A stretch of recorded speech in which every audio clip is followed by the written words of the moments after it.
오늘은 모세의 얼굴의 광채를 수건으로 덮어 왜 덮었는가, 여기에 대한 말씀을 듣도록 합니다.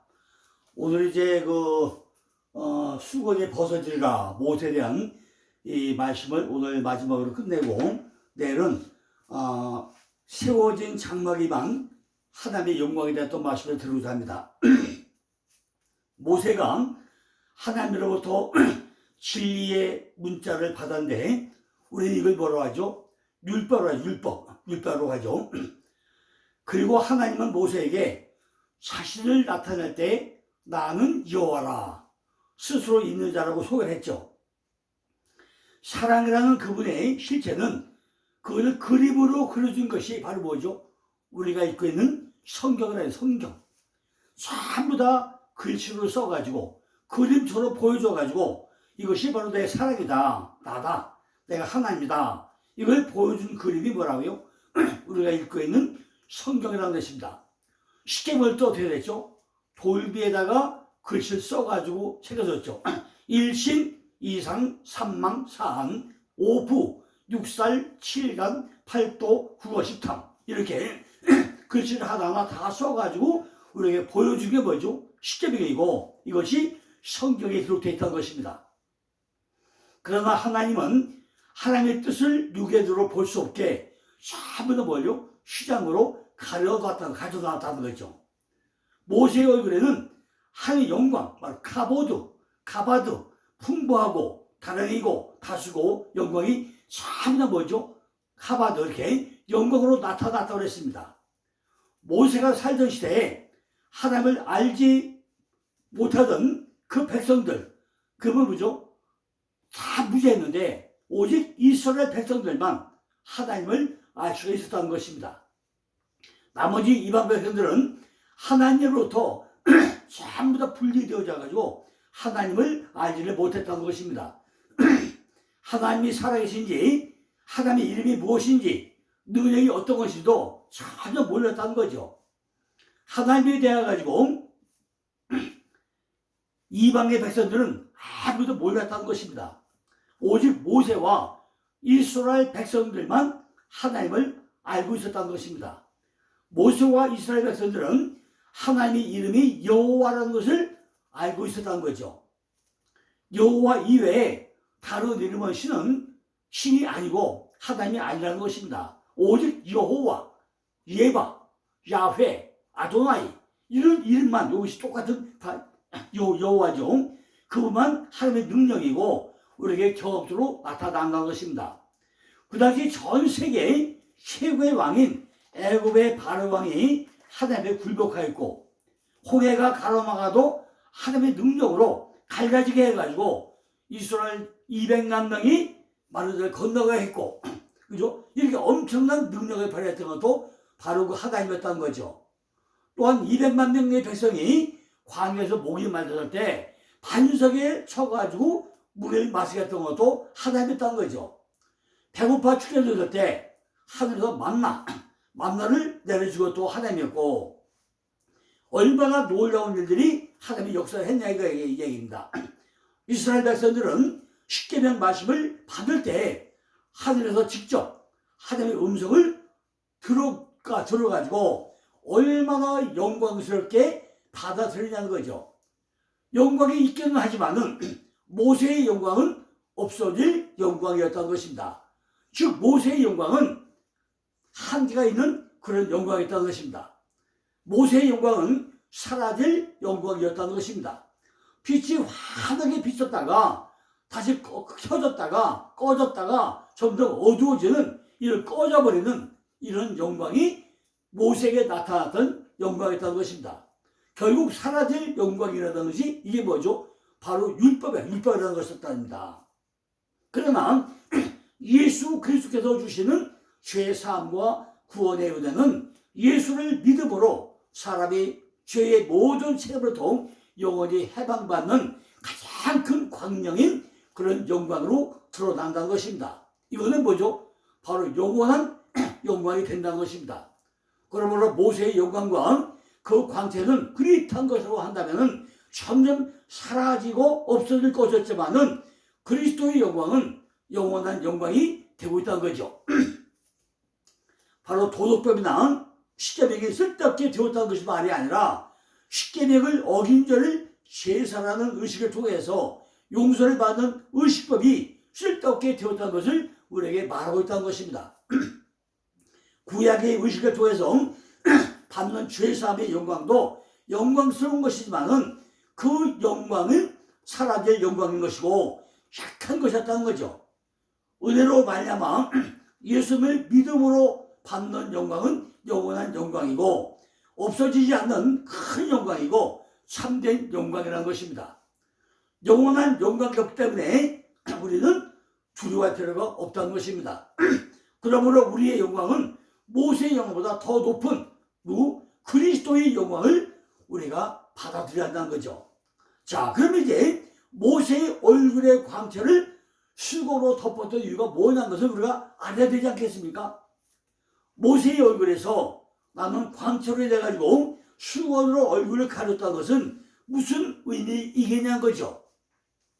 출애굽기 34장의 사건과 고린도후서 3장의 바울의 해석은 인간의 모순이 된다고 우리가 생각할 수 있을 것입니다.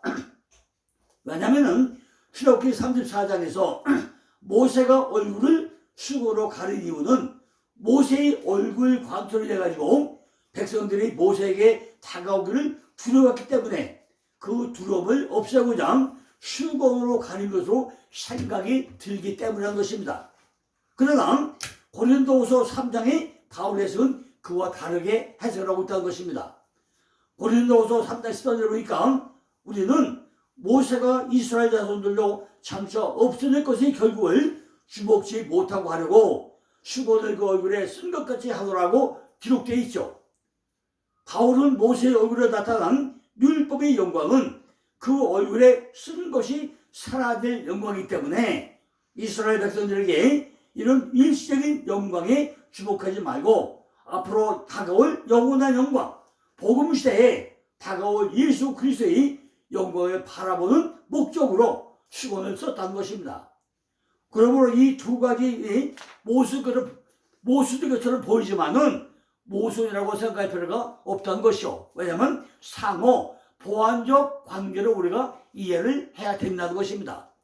모세는 자신의 얼굴에 나타난 영광은 그림자요 예표일 뿐이고 참 영광은 장차 올 영광이라는 것을 깨닫고 수건으로 얼굴을 가렸다는 것입니다.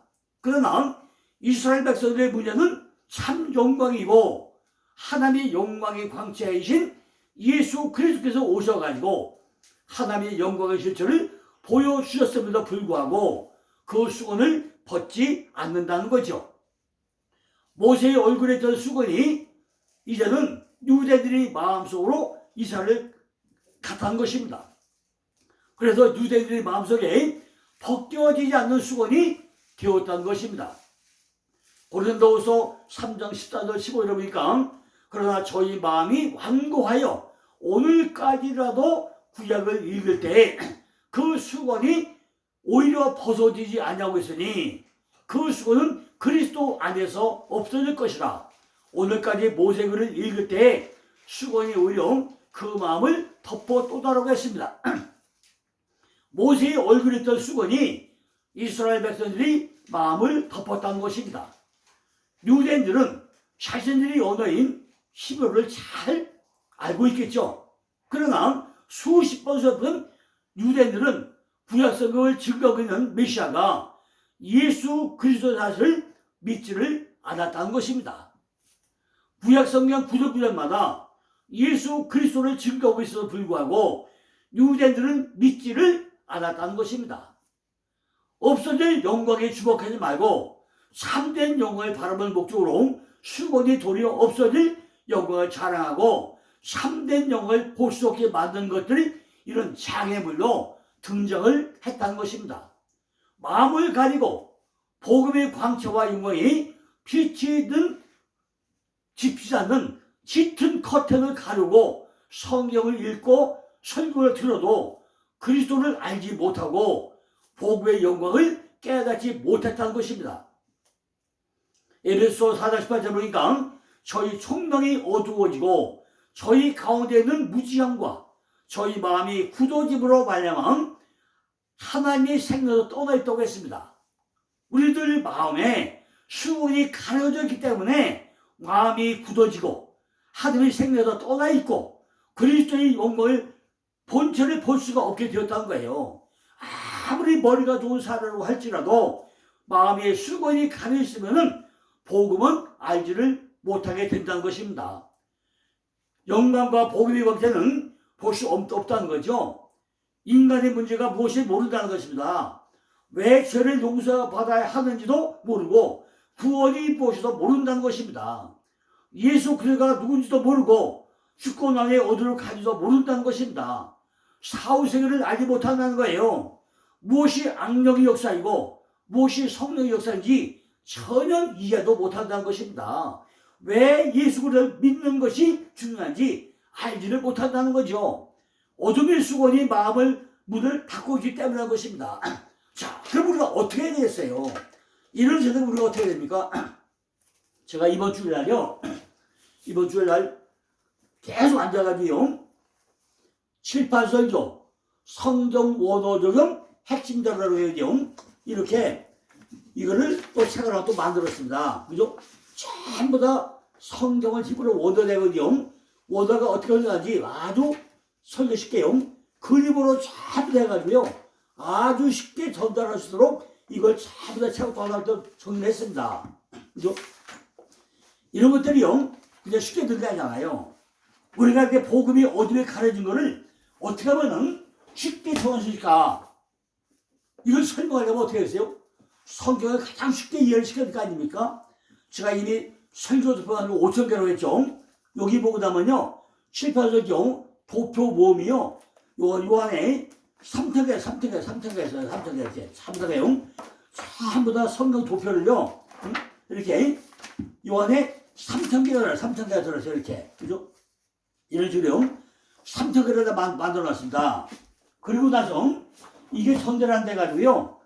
7, 8설교 또 도표 모음집 이걸요. 칼라로 해가지고 두 권을 만들었어요. 여기에 한 1,000개, 1,400개가 있고요. 그죠? 이렇게 전부 다 칼라로 또 만들었어요. 이렇게 칼라로다가요. 이것이 1권, 요게 2권이에요. 2권. 이렇게 전체가요. 일반 도표로 된 것이 도표 한 5,000개. 이번에 제가 만든 게요. 도표 말고 설명이 요하는 거. 히브리어 원어를 적용해서 헬라어 원어를 적용해가지고 어떻게 하면 잘 쉽게 적용할 수 있을까? 설명이 필요한 거. 그걸 따로 어떻게 만들었어요? 이렇게 설명 자료가 필요한 거는 다 설명서 넣어가지고요. 전부 다 이렇게 또 자료는 또 따로 했습니다. 그죠? 해가지고 왜 그러냐면요. 몇 분들이요. 히브리어 원어를 적용하면서 이걸 만들어 달라고 저한테 엄청 많이 요청을 하고 있습니다. 그런데 한 시간이 있어서 못했어요. 근데 이번에 하도 요청을 해가지고 제가 정말로 밤새워가지고 한 열흘 동안에 이게 350페이지로 완성을 했습니다.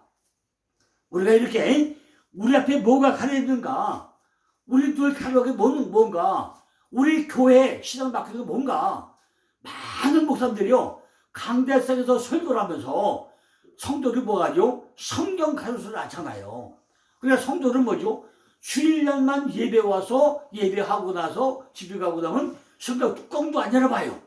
이런 성도가 어떻게 신앙을 성장을 하겠습니까? 목사님들도 히브리어, 헬라어, 원어를 파고들어보면서 공부를 하는데 안 하시잖아요. 그러니까 이걸 어떻게 할 거냐는 거죠. 그래서 정말 저한테 좀 사명감을 가지고 책을 만들어내고 있습니다. 그러니까 필요한 분들 연락 주시면요. 제가 바로 발송해 드리겠습니다. 왜 그러냐면요. 불신자들이 마음의 수건을 제거하면 무엇을 얻게 되겠다는 거죠. 뭐가요? 불신자들이 마음의 수건을 제거하면 어떤 일이 일어나겠냐는 거예요. 지금 모세가 뭐죠? 하나님으로부터 율법을 받아가지고 모세의 얼굴에 영광이 드러나는 건 뭐죠? 없어질 영광. 그죠? 얼굴에 수건을 다 가렸다면 이것은 뭐죠? 없어질 영광이지만은 예수 그리스도가 온 것을 우리가 정확히 알아야 되는데 그걸 어떻게 해야죠? 우리 불신자들의 마음속에 수건을 잘 제거를 해야 되는데 이것이 어떤 의미냐는 거죠. 우리 불신자들의 마음에 수건을 채우면 무엇을 얻게 되겠다는 거죠. 첫째는 뭐죠? 마음의 수건이 적어도 뭐가 돼요? 마음에 뭐가 빛과 빛이라 라이트. 하나님이 빛이 온단 말이죠. 마음의 수건이 몇 개 되고 나면 그 마음에 빛을 얻게 된다는 거죠. 고린도후서 4장 6절 보니까 어두운 데서 빛이 비추라 하시던 그 하나님께서 예수 그리스도의 얼굴에 있는 하나님의 영광을 아는 빛을 우리 마음에 비추셨다고 그랬어요. 마음의 수건이 제거되어야 하나님의 영광을 아는 빛이 우리 마음에 비추게 된다는 거죠. 예수 그리스도는 큰 빛이라고 했습니다. 마태복음 4장 16절에 흑암에 앉은 백성이 큰 빛을 보았고 사망의 땅과 그들의 앉은 자들에게 빛이 비쳤다고 그랬습니다. 요한복음 1장 9절 보니까 참빛 세상에 와서 각 사람에게 비추는 빛이 있었나요 그랬죠. 예수 그리스도는 참빛이시며 큰 빛이었다는 거죠. 예수님 자신이 빛이실 뿐만 아니라 예수 그리스도를 믿는 자의 마음속에 뭘 발해요? 빛을 발해야 된다는 것입니다. 그죠? 우리 믿는 자들 마음속에 무엇을 비춰요? 빛을 비추게 되어 있다는 것입니다. 고로 예수를 믿게 되고 나면은 우리의 마음이 뭘 받게 돼요? 빛을 받게 된다는 것입니다. 성경을 읽을수록 알게 되고 성경 알게 되고 영적인 이해를 얻게 되고 복음을 깨닫게 되고 내가 어떻게 살아야 되고 어떻게 잘 죽고 어떻게 되는지 사후세가 무엇인지 어떤 것이 영광인지 우리가 믿게 되고 잘 알게 된다는 거죠. 영혼의 빛을 비추기 때문에 우리가 잘 믿게 된다는 것입니다. 창세기 1장에 뭐죠? 하나님이 가라사대 빛이 있으라 하시되 빛이 있으고 그랬잖아요. 이것이 하나님의 창조의 사역이죠. 그러나 어둠에 처한 죄인들이 영혼에 예수 그리스도께서 빛이 있으라 하시니 빛이 비추게 된 것은 하나님이 새 창조 사역이 된다는 것입니다. 그러므로 수건을 제거하고 나면 먼저 뭐를 얻게 되죠? 우리에게 참빛, 그 빛을 얻게 된다는 것입니다. 이 복음의 빛이 들어와가지고 영혼의 빛을 가지게 되면 그때부터 성경이 재밌어지기 시작한다는 거죠. 성경을 한 번 읽고 두 번 읽고 10번 100번 읽고 나면요 그 맛이 꿀맛같이 내게 들어와서 빛이 점점 열리게 된다는 것입니다. 빛이 없을 때는 성경을 읽어야 할 이유가 알지 못하고 빛을 받게 되면 놀라운 하나님의 말씀을 하나가 깨닫게 된다는 것입니다. 성경을 대하는 태도가 달라지고 예배하는 태도가 달라지게 되어 있다는 거예요. 빛을 받은 사람은 영적인 이해를 가지게 되고 아무리 언어가 뛰어나고 문법이 도산다고 할지라도 마음의 빛을 받지 못하면 성경을 저는 알지를 못한다는 것입니다. 두 번째는요, 마음의 수건이 먹게 되면 뭐죠? 내 안에 참자유, 리버티, 참자유를 얻게 된다는 것입니다. 고린도후서 3장 10절에 보니까 주는 영이시니 주의 영에 계시고 되는 자유함이 있다고 그랬습니다. 하나님이 우리에게 주신 자유는 정치적인 자유가 아니죠. 방종적인 자유도 아니죠. 그죠? 이것은 영적인 자유라고 했습니다. 마음의 수건이 제거되고 나면 지옥으로부터 자유, 멸망으로부터 자유, 심판으로부터 자유, 두려움으로부터 자유, 어둠으로부터 자유, 정죄로부터 자유, 마귀로부터 자유를 얻게 된다는 거예요. 그러므로 이 자유를 우리가 뭐라고 불러요? 참 자유라고 부르게 된다는 것입니다. 불신자들은 영적으로 자유롭지 못하다는 거죠. 왜? 마귀에 묶였기 때문에 참 자유를 누리지 못한다는 것입니다. 속의 귀신들이 득실거리기 때문에 귀신이 시킨 대로 살게 된다는 거죠. 죄인이 죄를 범하게 한다는 것입니다. 숯불에 가슴을 안고 계지하는 사람이 세상에 어디 있겠습니까? 음료를 가슴에 품고 멸망하지 않는 사람이 어디 있겠습니까? 그랬더니 불구하고 죄악을 즐겁다고 하면 되겠습니까? 어둡기 때문에 마귀로부터 자유를 얻지 못하기 때문에 거기에 수대에 빠진다는 거죠. 그러나 그리스도인들은 마귀가 우리에게 명하여도 순종할 수 있는 이유가 있다는 것입니다. 마귀로부터 자유를 얻었다는 것입니다. 참 자유를 얻게 될 거라는 것입니다. 주의 영에 계신 곳에 참 자유가 있다는 것입니다. 수곤이 제거되고 나면 우리에게 뭐죠? 영적인 자유를 누릴 수 있게 된다는 것입니다. 세 번째는요, 예수 그리스도와 같은 우리가 참 형상, 영상으로 축복을 얻게 된다는 것입니다. 고린도후서 3장 18절에 우리가 다 수건을 벗은 얼굴로 거울을 보는 것 같이 주의 영광을 보매 저와 같은 형상으로 화하여 영광으로 영광이 이르니 곧 주의 영광으로 말미암으라고 그랬죠. 예수 그리스도를 구주로 믿어가지고 구원을 얻은 사람은 살아있는 동안에도 점점 뭐죠? 영광으로 다가가게 된다는 것입니다. 이걸 뭐라고 하죠? 우리가 쉬운 말로 성화라고 하죠. 성화로 한다는 거죠. 그리고 죽은 후에는 천국으로 들어갈 수 있게 예수 그리스도와 함께 죽지 않고 영원히 사는 영광스러운 참 형상으로 변하게 된다는 것입니다. 죽지 않고 썩지 않고 쉬하지 않고 병들지 않고 쉬하지 않은 영광스러운 몸으로 변하게 된다는 것입니다. 하나님의 영광을 보면서 우리가 영생을 하게 된다는 거죠.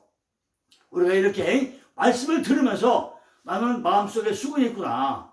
복음을 들어도 믿어지지 않고 거부감이 드는 걸 보니 내 마음에 수건이 있구나. 이것이 나를 죽이게 하는구나. 우리가 이걸 깨닫고 사람은 참으면 뭐죠? 수건을 전부 다 벗어버려야 한다는 거죠. 그렇다면 어떻게 수건을 벗어볼 수 있겠냐는 거죠. 고린도후서 3장 11절에 그러나 어디든지 주께로 돌아가면 수건이 벗어나세요. 우리가 뭘 돌아요? 주께로 돌아가, 주께로. 주님께로 돌아가면 된다는 것입니다. 말씀 원에 돌아가면 된다는 것입니다. 한 달에 성경 한독, 그죠? 1년에 뭐 한독, 저도 성경 읽어야 될 거 아닙니까? 말씀이 내한테 들어오고 나면 우리가 거기서 뭘 누리죠? 자유를 누려야 되고 주님께로 돌아가야 된다는 것입니다. 유대인들도 주 예수께로 돌아가면서 뭐예요? 수건이 벗겨졌다는 것입니다. 사람이 자신의 영혼에 스스로 빛을 비출 수가 있습니까? 없잖아요. 사람이 자기 스스로가 마귀 열면서 자유를 얻을 수 있습니까? 없잖아요. 주님이 해줘야 되잖아요. 사람이 자신의 힘으로 천국에 가서 영광을 누릴 수 있습니까? 주님이 도회가 되면 어떻게 천국을 가겠습니까? 그럴 능력이 없잖아요, 우리는. 그러므로 유대인이든 이방인이든 나는 내 힘으로 영광을 얻을 수 없으니까 내가 하나님이 세우신 바로 구원자 예수께로 내가 들어가야 될 거 아닙니까? 주 예수로 돌아가면 그것이 수건이 벗겨지는 것이고 영광의 빛과 자유와 영화를 얻게 될 거라는 것입니다. 이것이 출애굽기 34장과 고린도후서 3장 13절에서 18절 메시지가 동일하다는 것을 우리가 깨달아야 한다는 것입니다. 수건이 가렸다면 전부 다 벗어버리고 예수께로 오셔서 영원한 빛을 얻으시고 영원한 빛을 받으시고 영원한 영광을 바라보면서 살아가는 복된 생활이 되기를 간절히 기원해 드립니다. 내는 이제 성막에 임한 하늘의 영광에 대한 말씀을 또 3번 정도 걸쳐서 또 말씀을 드리겠습니다. 감사합니다.